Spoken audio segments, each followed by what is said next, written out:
Paz, meus irmãos, amém. Que bom estar aqui em Lucas, com essa igreja linda, abençoada. E como o pastor Pascoal falou, debaixo de uma semanada de ministrações extensa mesmo, eu junto com a minha esposa. A gente está em Boa Esperança, em Sorriso, com o Neto, que é um grande amigo. E eu vejo que é uma permissão de Deus estarmos aqui nessa noite, amém? Não há nada por acaso, nada acontece sem que Ele permita. Então eu creio que essa noite é uma noite que Deus quer falar muito diretamente ao teu coração. Eu e minha esposa, nós temos, né, o pastor Lucas, que é um amigão lá de Sorriso, está junto. A gente tem se dividido, enquanto ela está numa cidade, eu estou noutra. Hoje ela está num congresso de família em Vera, lançando o seu livro lá também. Aliás, falando em livro, deixa aqui 2 minutinhos só, rapidamente, falar um pouquinho daquilo que nós temos realizado nesses últimos anos. Sou pastor de uma igreja lá em Brusque, a Nação Forte, né, que o Pascoal falou. Pai de 4 meninas, amém? Irmão, 5 mulheres na minha vida. Pensa, a benção. É forte, Brasil, amém? E são as minhas princesas. 3 são biológicas, uma é adotada. E depois eu vou contar um pouquinho da história, inclusive. E nós temos igrejas que nós pastoreamos e damos cobertura a partir de Brusque, que é a sede, pelo Brasil, em alguns estados, nos Estados Unidos, no Equador. E a gente tem se dividido entre o pastoreio, o mentoreamento desses pastores por aí, pelo Brasil e fora, com o ministério pessoal que eu e minha esposa temos, que é na área da família. Então, irmãos, é a nossa paixão, há mais de 10 anos ministrando casais e família por onde a gente passa. Nesses anos ministrando família, a gente tem muitos livros lançados. Eu estou lançando o 13º livro agora, que é em espanhol. Não falo nada em espanhol, mas a gente, né, pediu para alguém traduzir. E é um livro também para casais, é um livro para a América Latina. Irmãos, o pessoal de Sorriso lá me arrancou tudo que eu tinha, né? Então, sobrou assim poucos exemplares que eu trouxe aqui, que eu separei para vocês aqui de Lucas. Porque são materiais que podem e vão abençoar demais o seu casamento, demais a sua família. Inclusive o livro da minha esposa, que tem feito assim um resultado extraordinário por todo o Brasil, que é o livro Recomeços. É uma história da vida dela, que depois de 28 anos Deus restaurou a relação com o pai dela. Irmãos, é extraordinário. É um livro que eu já ouvi ela ministrar para mulheres, em conferência para mulheres mais de 100 vezes, e eu me emociono toda a vida, porque realmente é muito forte, é uma história de perdão e cura. E ela está lançando o livro dela esses dias aqui pelo Mato Grosso também. Tem alguns exemplares lá, pendrives de pregação, e você pode no final, tem pouquinho, mas tem lá para você dar uma olhada. Mas eu não podia fugir daquilo que é a minha essência e compartilhar. Eu digo que aquilo que é um encargo de Deus, principalmente nos últimos 3 anos na minha vida. Eu separo muito bem aquilo que é uma palavra. Eu tenho uma mensagem para pregar essa noite, ok? Mas diferente quando nós temos um encargo. Irmãos, o encargo toma conta do seu coração, toma conta da sua vida, é muito maior do que você. E nesses últimos anos, desde que nós lançamos um livro, e o tema dessa noite é Flechas da Minha Aljava, prefaciado inclusive de maneira muito carinhosa pelo Neto, inclusive pelo José Neto, foi assim uma virada de chave na minha vida e na minha casa, sobre paternidade. E eu quero focar muito aqui essa questão da paternidade biológica. A gente está tão encharcado com essa mensagem. Será que eu apaguei aqui? Peraí. Som. Tão encharcado com essa mensagem para a família, para o esposo, para a esposa, para o filho, filhos, que não tem como não compartilhar outra coisa aqui nessa noite, amém? Então abra sua Bíblia em 1 Samuel capítulo 8, versículo 1. Eu vou ler junto aqui com vocês, na versão de vocês, a NVI. 1 Samuel capítulo 8, versículo 1.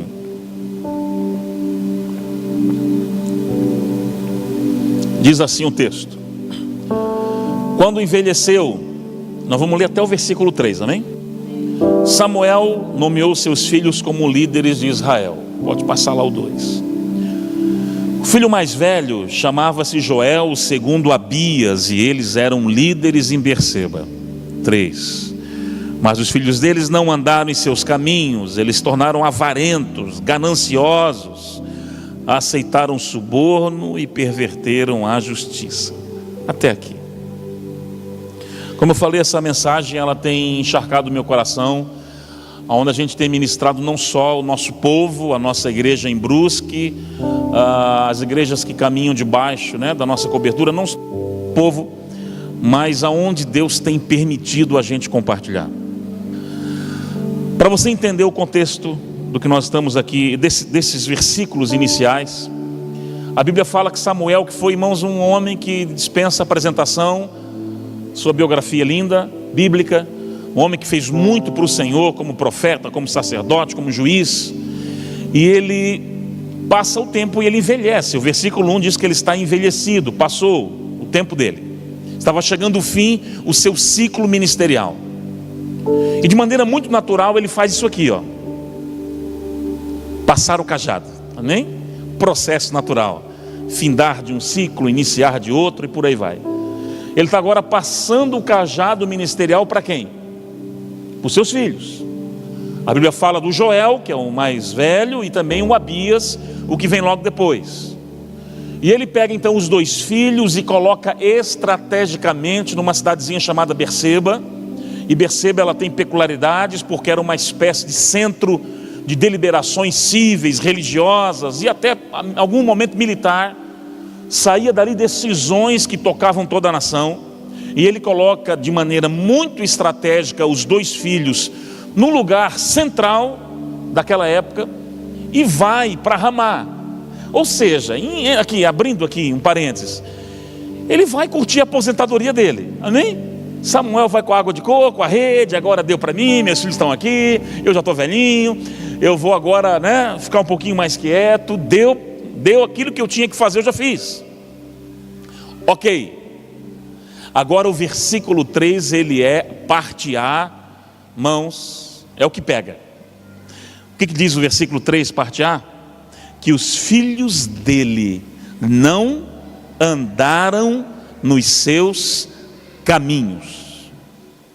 Qual foi o maior pecado, ou qual foi o pecado-chave dos filhos de Samuel? A Bíblia diz que, em primeiro lugar, aqui NVI, fala de ganância. Algumas versões, se você tiver aí na Almeida, revista corrigida, RA, ou RF, ou RC, vai estar o que? Avareza, amém? Que é a mesma coisa. Então a Bíblia diz que eles eram avarentos.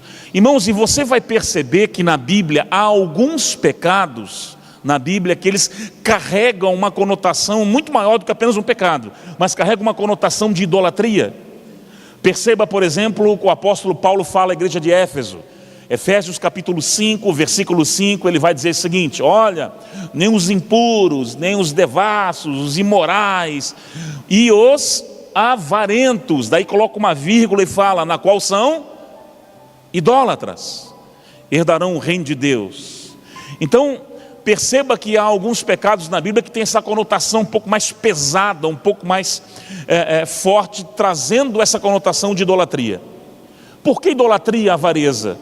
Porque, irmão, Jesus, no seu célebre sermão da montanha, ele fala, olha, não podereis servir a 2 senhores, ou servireis a Mamon e as riquezas, ou a mim, o Senhor.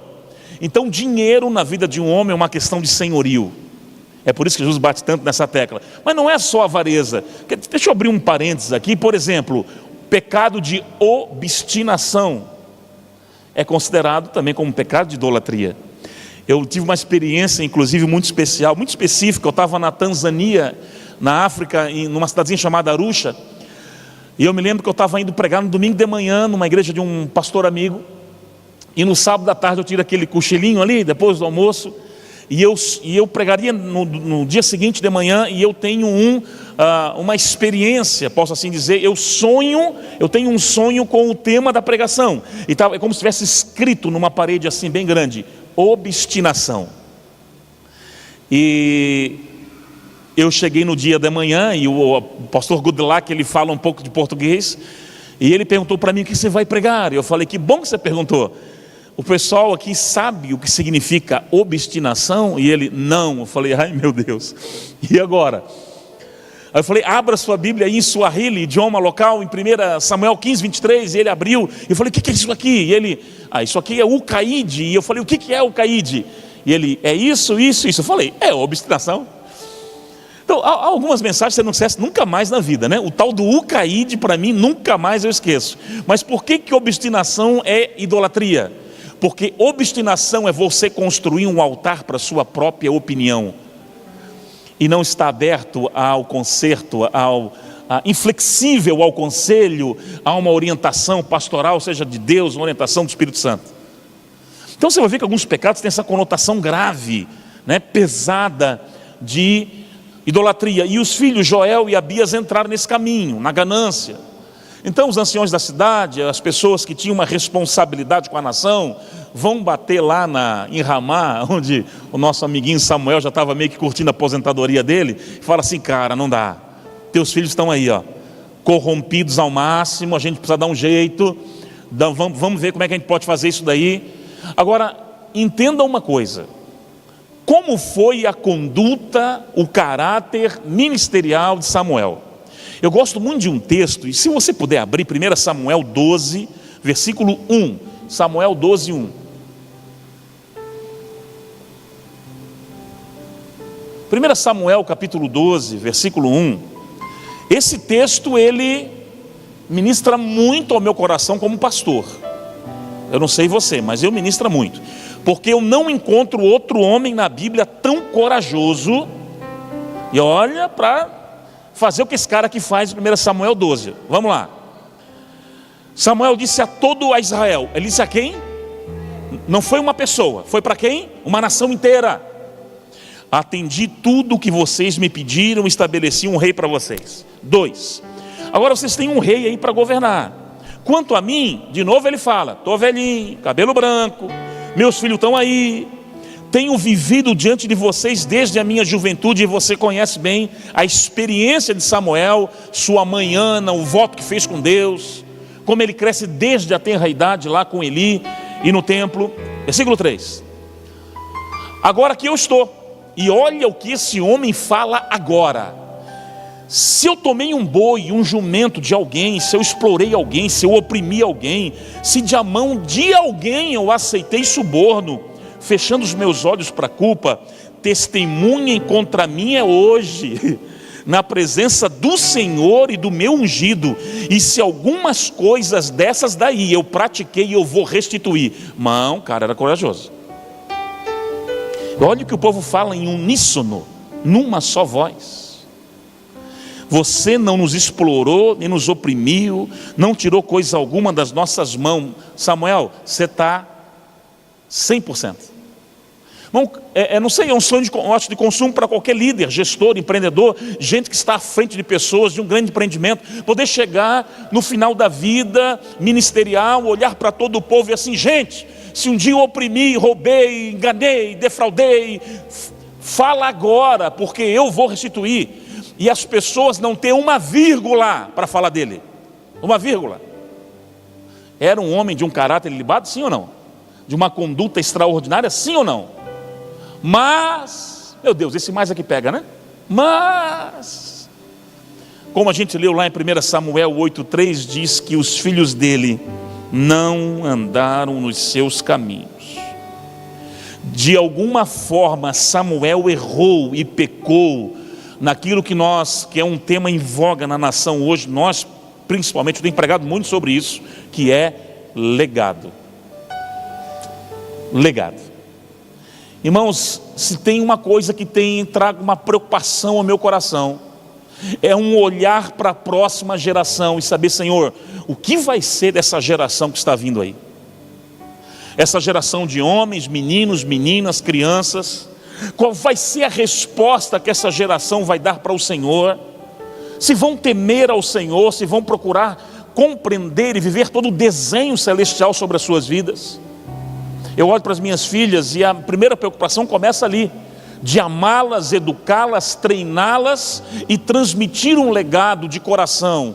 Porque, irmãos, há uma diferença enorme, abissal entre herança e legado. Herança é uma coisa, legado é outra. O que é herança? Herança é aquilo que eu vou deixar para alguém, ok? Legado é aquilo que eu vou deixar em alguém.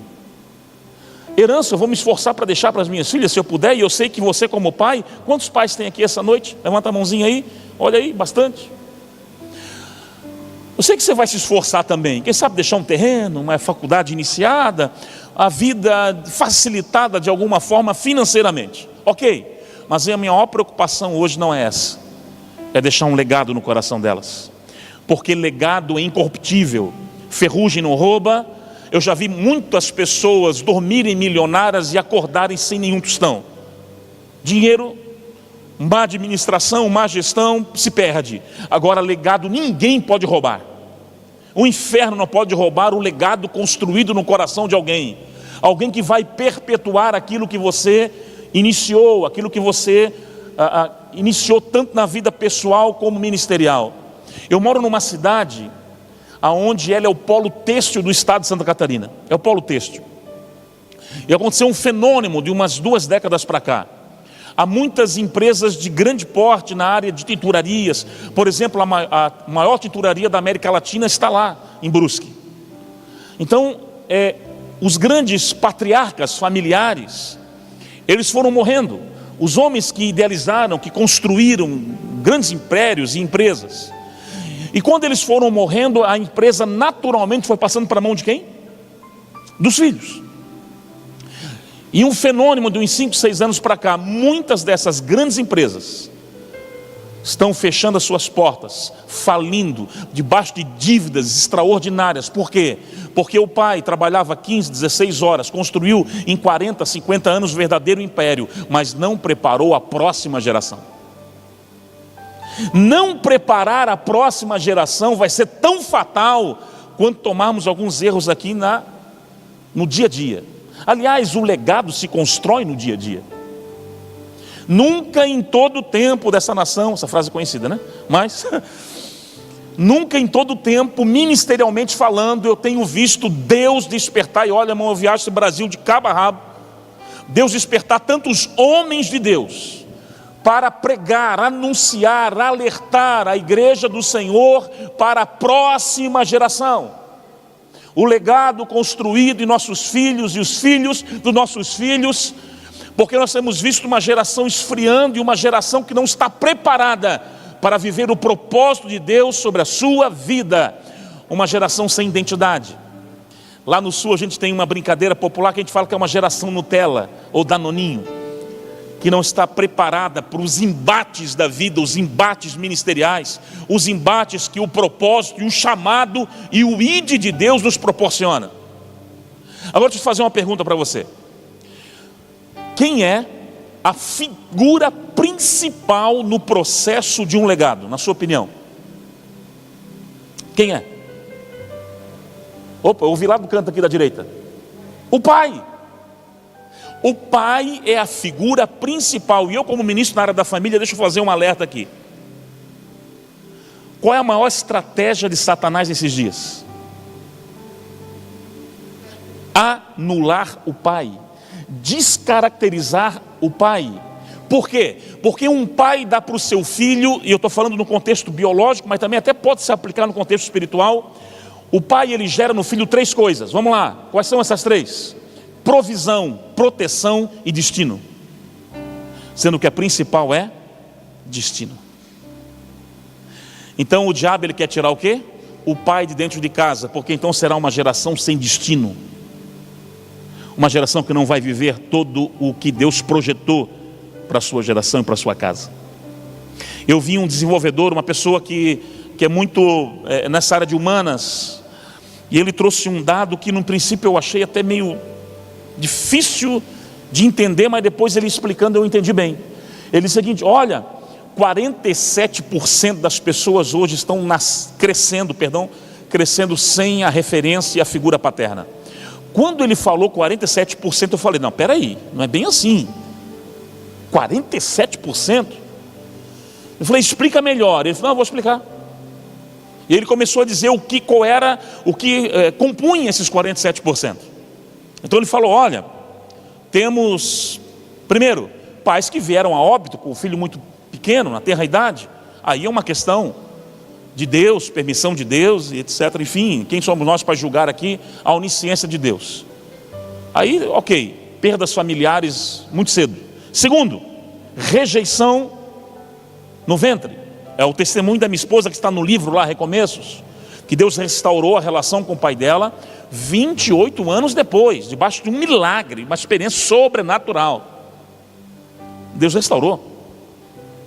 Mas rejeição do ventre, é que nasceram sem conhecer o pai, sem ter contato com o pai. Terceiro, divórcios, né? Pais que se separaram e tal, e às vezes por mais que tentem ainda, e também não estamos aqui para tecer nenhum tipo de julgamento, pelo contrário, só Deus sabe a sua história de vida e nós respeitamos e muito. Mas querendo ou não, a criança agora, em muitos casos que nós acompanhamos em gabinete pastoral, crianças que nascem agora em lares disfuncionais e não mais funcionais, sem a referência paterna. E aí esse E é legal, um fenômeno que acontece hoje, e você vai entender. Eu diria que são os órfãos com pai dentro de casa. Entendeu aí? O que são os órfãos? O pai está em casa, mas é como se não tivesse. Não participa ativamente da vida dos filhos, de orar, de clamar, de buscar, de empreender uma oração, de aconselhar, de realmente dar destino para esse filho. Então nós vemos uma geração que está crescendo, irmãos, e a minha preocupação é grande nesses dias. Eu e a minha esposa temos entrado em um acordo até com a igreja local. As responsabilidades da igreja local são grandes, e sempre que a gente pode, a gente tem percorrido o que a gente pode para um alerta sobre as famílias dessa nação, que tem sido um cenário um pouco assustador. Aliás, o cenário hoje é o seguinte: o pai e a mãe trabalham muito, e por favor, nada contra a mãe trabalhar fora. Hoje eu sei que há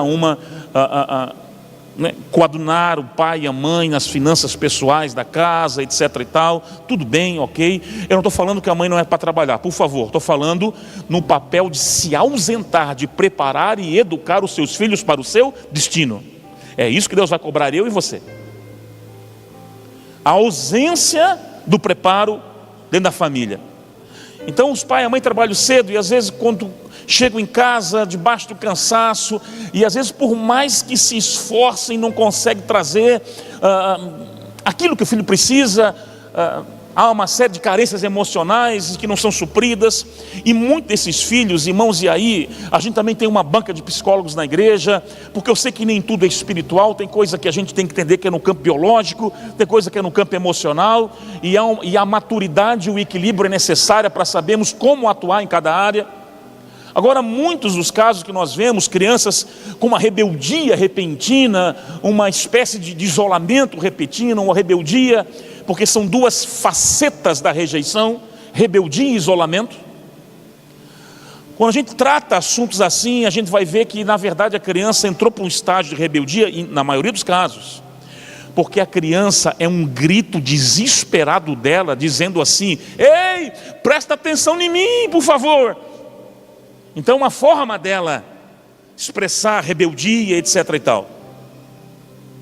Algumas coisas é no campo psicológico, sim, claro, há casos e casos, mas o que nós vimos hoje é uma geração, irmão, de filhos carentes, e aí os pais tendem a migrar para duas vertentes, que também são meio perigosas, essas vertentes. Vertente número 1, eu chamaria tecnicamente de lei da compensação. Já que eu não consigo dar a atenção devida aos meus filhos, eu vou dar tudo que eles querem. Eu vou compensar a minha ausência com coisas. Eu chamaria isso tecnicamente de lei da compensação. Então eu vou municiá-los com coisas, e dou coisas. Só que o que o teu filho quer é você, irmão. O que o seu filho precisa é de você.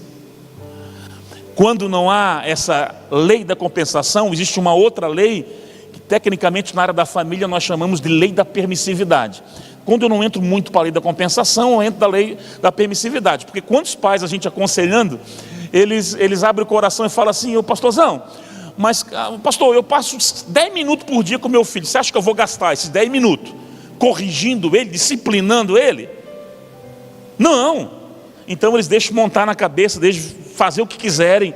Então é uma geração sem limites, uma geração que pode fazer tudo a qualquer momento, e uma geração que perdeu, desaprendeu ou nem aprendeu o valor das coisas.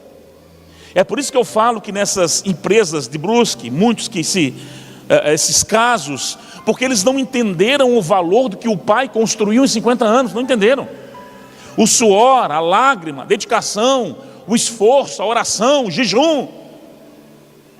Então eu vejo um perigo muito grande, e esse é o alerta: uma geração hedonista, aonde eu me lembro que no ano passado, no final do ano passado, eu anunciei na rede social da igreja, lá quando eu pastorei, assim, ó: irmãos, domingo o tema é a síndrome de Sofu.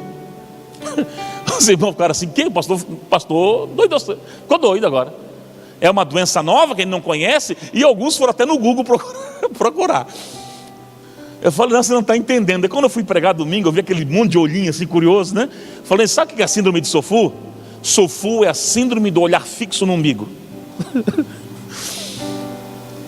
Hedonismo puro, a busca pelo prazer imediato, é o que eu quero, é o que eu penso, e não mais o senso de coletivo, o senso de ser partícipe de algo maior, muito maior do que eu, muito maior do que a minha existência, muito maior do que os meus próprios sonhos particulares, é muito maior do que aquilo que eu só olho e vejo.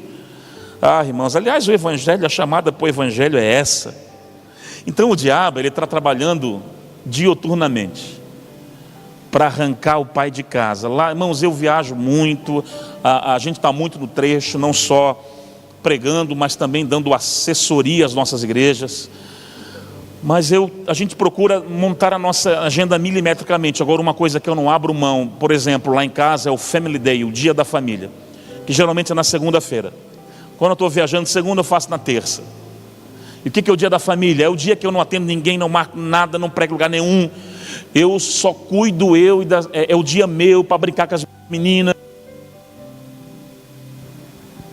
Eu tenho de todas as idades, né? Eu estou brincando com uma, é o tempo que eu tenho com a minha esposa, tomar um café, trocar ideia, conversar, olhar no olho, saber como é que está. É o dia que eu faço o meu culto caseiro. Sim, isso não caiu de moda não. Não caiu de moda o culto familiar. Você nem impor as mãos sobre os seus filhos e abençoá-los, isso jamais vai cair de moda. A nossa vida corrida hoje, a gente deixa assim. E a Bíblia fala em Provérbios 18, 21, a morte e a vida está no poder da língua.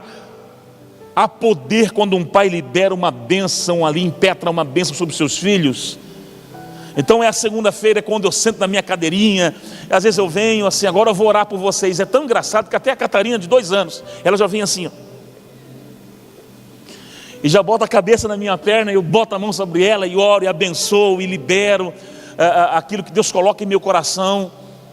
Porque, irmãos, os seus filhos, eles vão se apaixonar por verem você se apaixonando.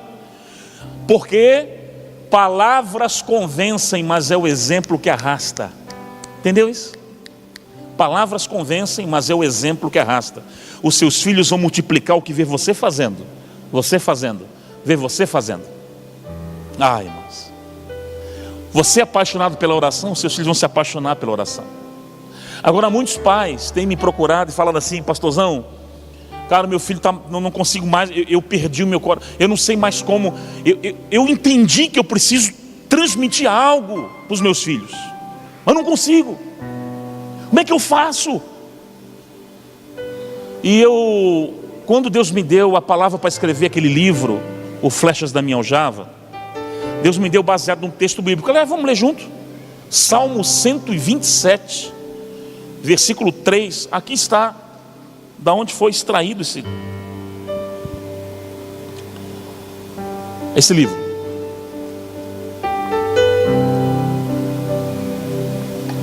Diz assim: os filhos são herança do Senhor. Então nem seu não são, né? É do Senhor. Então a missão de cuidar muito bem deles é nossa, irmãos. Aliás, não é assim que Paulo fala ao seu pupilo na fé, ao seu filho na fé, Timóteo? Que se um homem não governar muito bem a sua casa, como poderá governar mais alguma outra coisa na casa de Deus? A sua família é o seu primeiro ministério. Sua primeira grande responsabilidade no reino. Temos que preparar nossos filhos para o destino profético deles. Os filhos são herança do Senhor, uma recompensa que Ele dá. Pode passar. Aí a comparação aqui é como um flecheiro, uma flecha. Então olha só, eles são como flechas na mão de um guerreiro. A comparação é um guerreiro, um flecheiro, um arco, uma flecha. Assim são os filhos nascidos da juventude. Versículo 5. Homem, como é feliz o homem cuja aljava está cheia deles. É por isso que eu fiz bastante filho assim, né? Estava cumprindo essa palavra aqui no versículo 5. Sabe o que é uma aljava, né? Todo mundo sabe, né? Aquele instrumento aqui atrás, ou melhor, um recipiente, onde as flechas são colocadas. Ele não será humilhado quando enfrentar os seus inimigos no tribunal. Essa parte é muito forte, mas vamos deixar para outro dia. Então a Bíblia faz a comparação de um homem, e essa movimentação aqui, ó, é essa aqui, ó, certo? Essa é um dos segredos, e aqui está uma revelação que eu quero trazer ao seu coração. É onde eu ministro muitos pais nesses dias. E alguns falam: o que fazer? O que fazer, pastor? O que fazer? Também estou preocupado. O que fazer? Eu falei: você vai fazer isso aqui, ó. O que o salmista ensina no Salmo 127. Eu chamaria de a mecânica da flecha. Tira a flecha aqui da aljava, certo? Coloca no arco e faz isso aqui.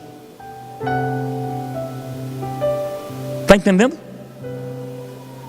Quanto mais próximo você trazer essa flecha do seu coração, mais longe ela vai. Você está entendendo? Vou repetir.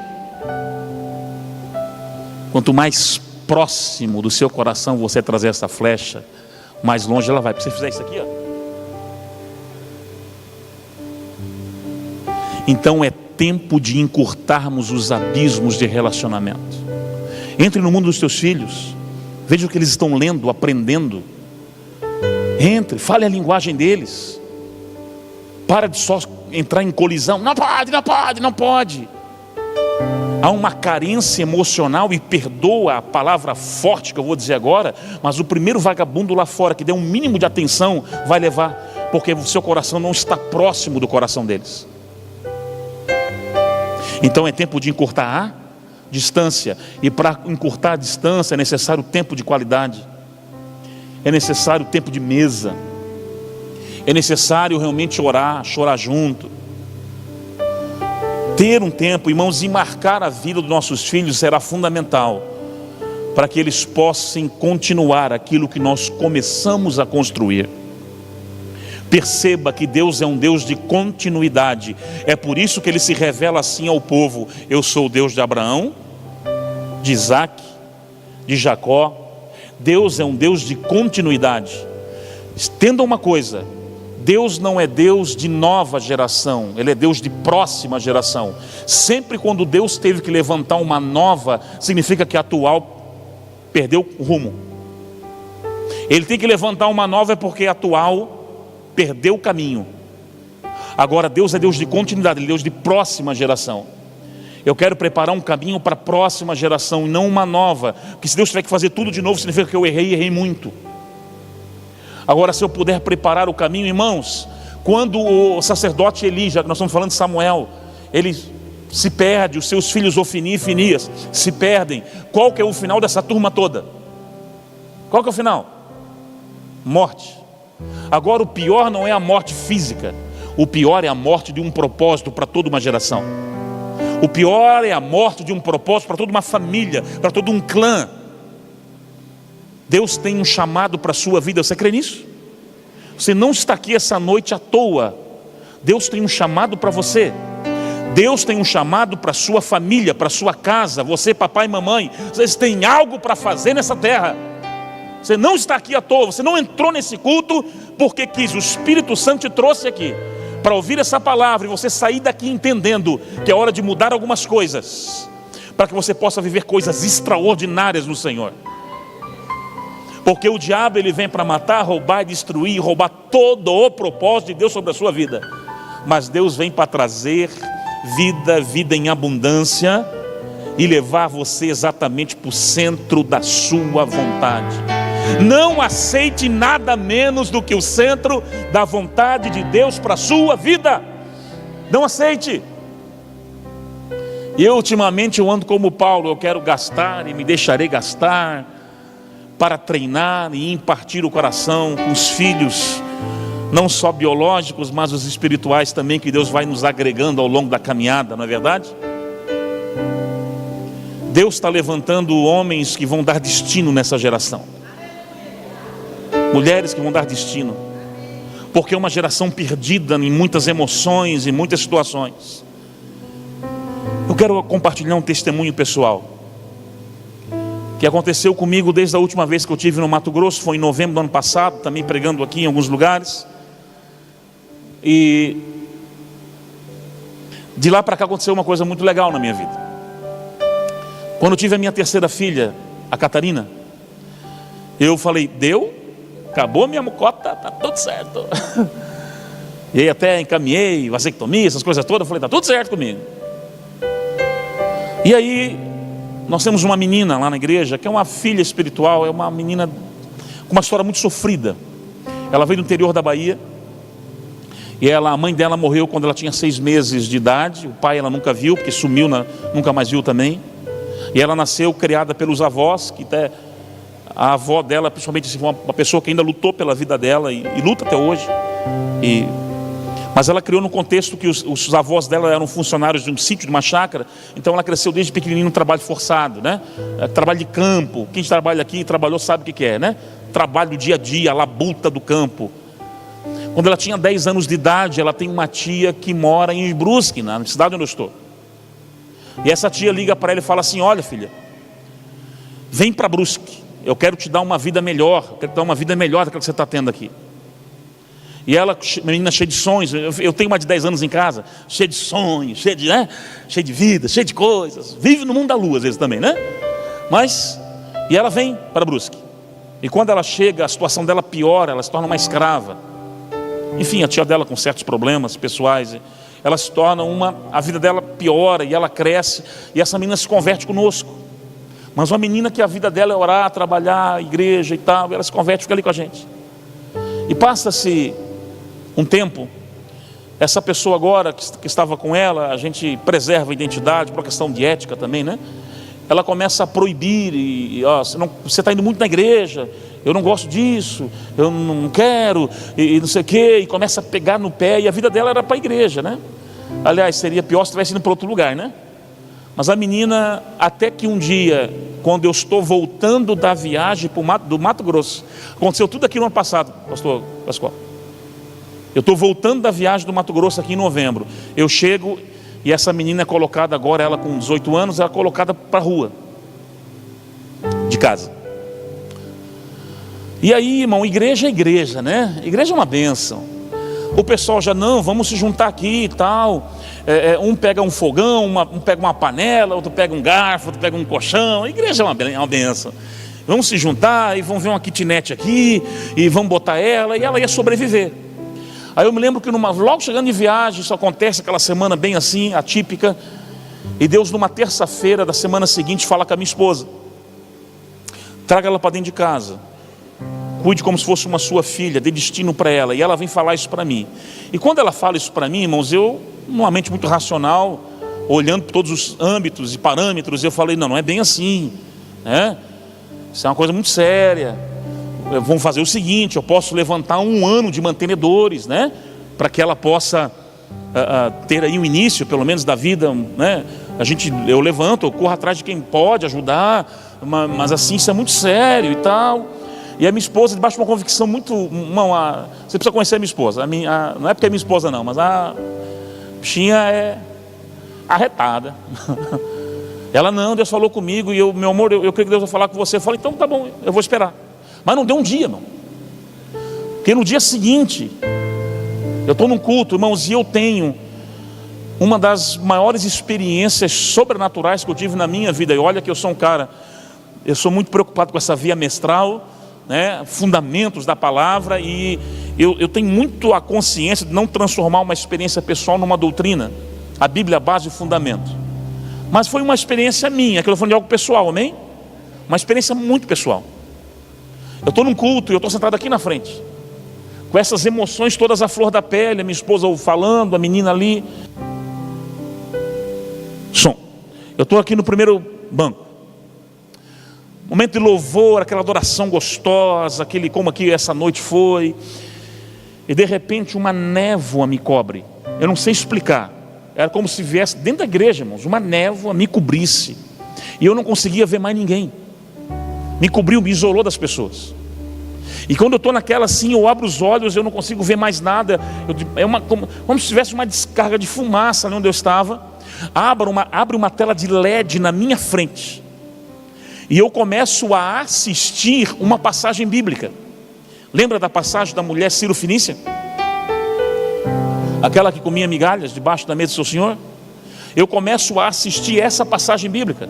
Eu vejo a mesa, aí eu vi a figura de Cristo sentado à mesa, ali naquela imagem. Coisa errada aqui, né, pastor?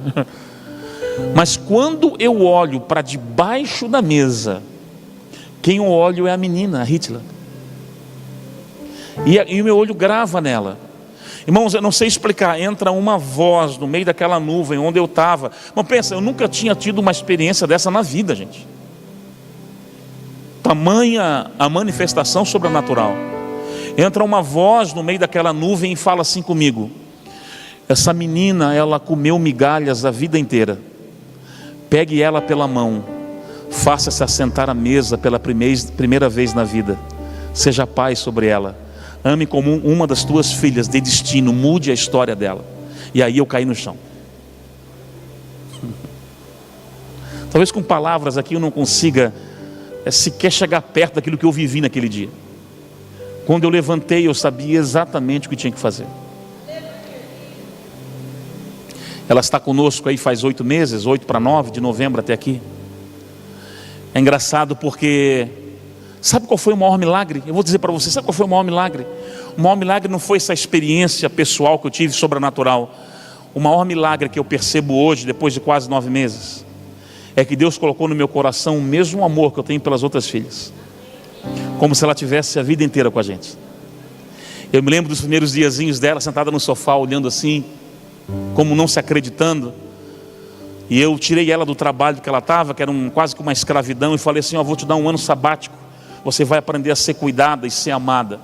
E hoje nós estamos lapidando essa flecha para enviar para o alvo e para o destino que o Senhor já preparou.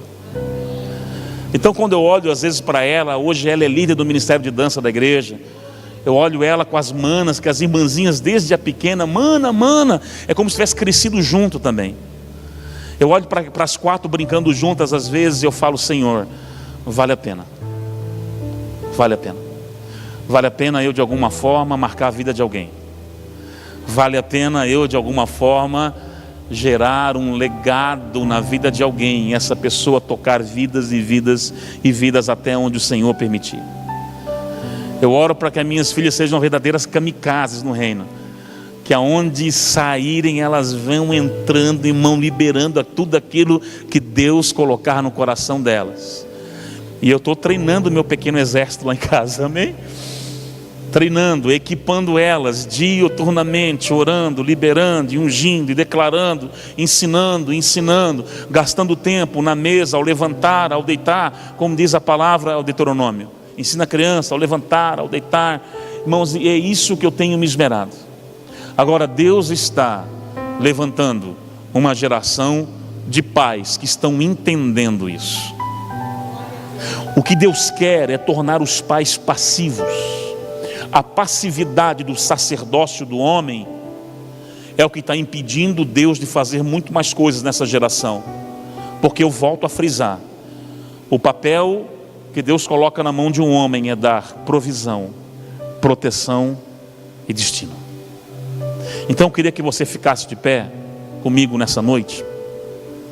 E eu preciso fazer uma oração aqui muito específica, né? Eu falei com o pastor Pascoal, ele me permitiu, com a autoridade aqui do anjo da igreja, fazer uma oração. E hoje é uma noite diferente, irmãos, porque quando eu estava orando, durante um dia e ontem, e eu pedi uma direção para Deus. Senhor, eu não conheço a igreja lá em Lucas, nunca estive lá, provavelmente eu não conheço ninguém lá na igreja, tirando o pastor e os irmãos que estão à frente, não conheço ninguém, mas o Senhor conhece. O Senhor sabe qual é a sua necessidade, o Senhor sabe aquilo que Ele precisa ativar a sua vida nessa noite. E o que eu vou fazer nessa noite é um convite específico, mas muito específico. Não é um convite, não, é uma convocação. É uma convocação. Eu quero convocar, com a permissão, com toda a singeleza de coração, todos os pais que estão aqui dentro a virem à frente. Essa é uma noite diferente aqui. Você, papai, sai do seu lugar, vem aqui na frente. Você que é pai, hoje é uma noite que Deus quer abençoar a sua vida, papai que está aqui.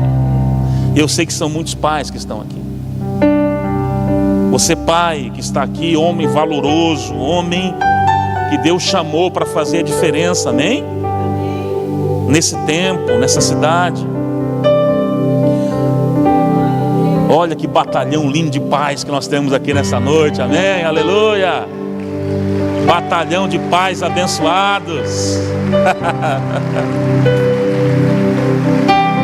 E você, mamãe, filhas que ficaram aí, vocês vão me ajudar nessa noite a abençoar a vida deles, amém? Quando eu começar a orar, você vai estender suas mãozinhas abençoadas para cá e vai abençoá-los, porque a mulher sábia também, ela edifica a sua casa.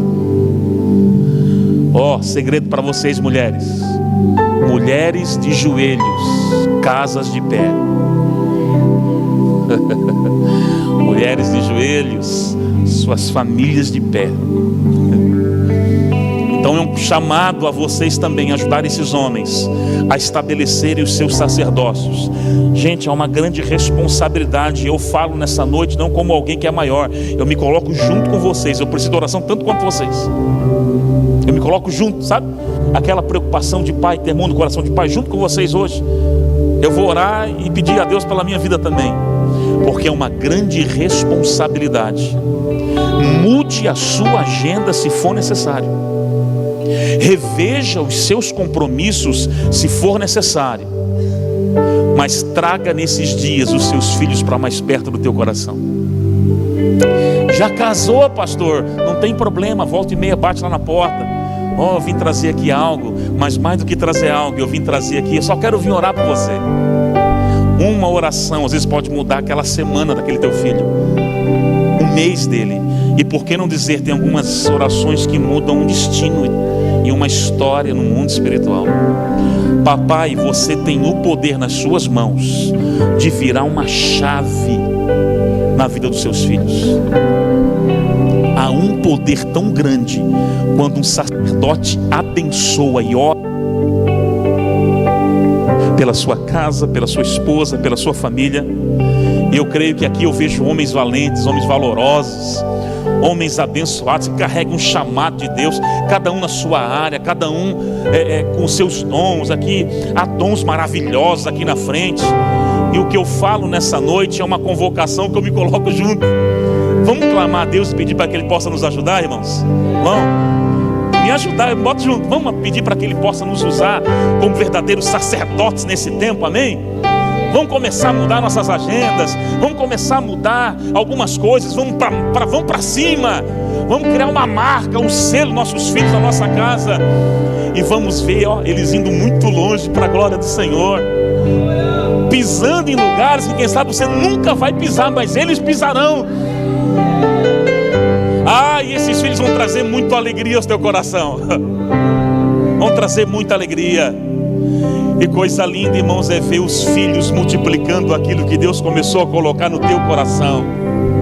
No teu coração. E eu sei, irmãos, eu sei, alguns pais, quem sabe, estão aqui, mas eu não estou conseguindo enxergar, meus filhos estão tão rebeldes. Só ame e traga para perto. Ame e traga para perto. Não é mais tempo de bater de frente. Sim, ame, traga para perto, coloque os limites. Entre no coração deles com todas as forças nesses dias. Entre, ore, abençoe, esteja perto, chame para caminhar do lado, leve para cima e para baixo se for necessário. E você vai ver daqui a pouco eles multiplicando aquilo que você começou a gerar no coração de Deus.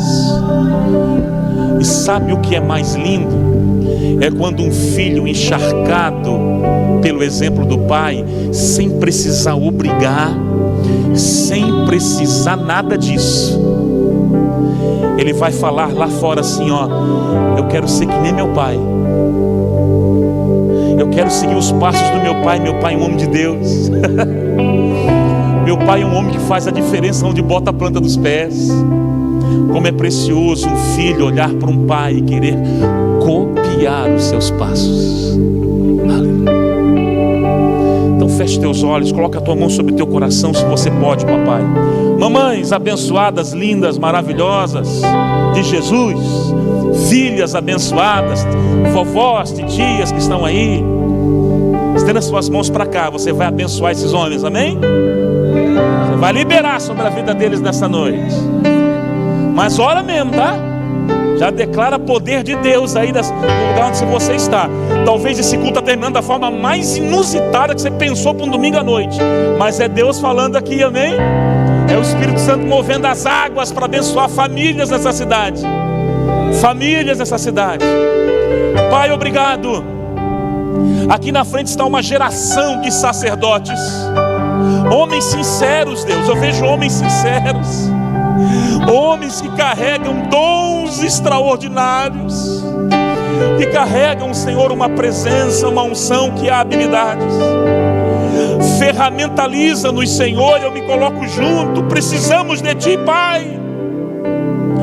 Nos ajuda a sermos melhores maridos, esposos, papais, que possamos tocar essa geração de filhos. Nos ajuda, Pai, a sermos bons pais. Dá-nos uma sabedoria do alto nessa noite, sabedoria que vem do alto. Dá-nos estratégias para alcançarmos o coração dos nossos filhos e prepararmos eles para alcançarem também o coração do Senhor. O coração do Senhor. Que possamos guiar os nossos filhos a toda a verdade da Tua palavra. Ah, Senhor, que seja um verdadeiro batalhão de sacerdotes aqui, erguidos no Teu altar nessa noite. Homens valorosos que não fugirão da responsabilidade de educar e preparar os filhos para os seus destinos proféticos. Sim, nos ajuda. Dá ferramentas para esses pais. Traz habilidades para esses pais. Encharca o coração deles com o tremor e o temor do Senhor. E que já seja nessa noite uma virada de chave no coração deles. Eu profetizo, Senhor, as famílias dessa cidade abençoadas, sacerdócio restaurado, para que possam apregoar o ano aceitável do Senhor e verem seus filhos na terra-idade já tendo experiências com Deus, tendo experiências com Abba, com o Senhor Jesus. Nós, como igreja, abençoamos esses papais nessa noite. Declaramos o Teu poder sobre a vida deles nessa noite. E os abençoamos já te agradecendo, porque nasce um verdadeiro batalhão de sacerdotes segundo o Teu coração. Amém. Graças a Deus. Se você crê, dê o seu melhor aplauso ao Senhor. Aleluia. Aleluia. É bênção do Senhor. Papai, dê um abraço quem está ao seu lado aí. Já libera uma palavra de Deus ao coração dele. E pode voltar para o seu lugar abençoado nessa noite, em nome de Jesus. A minha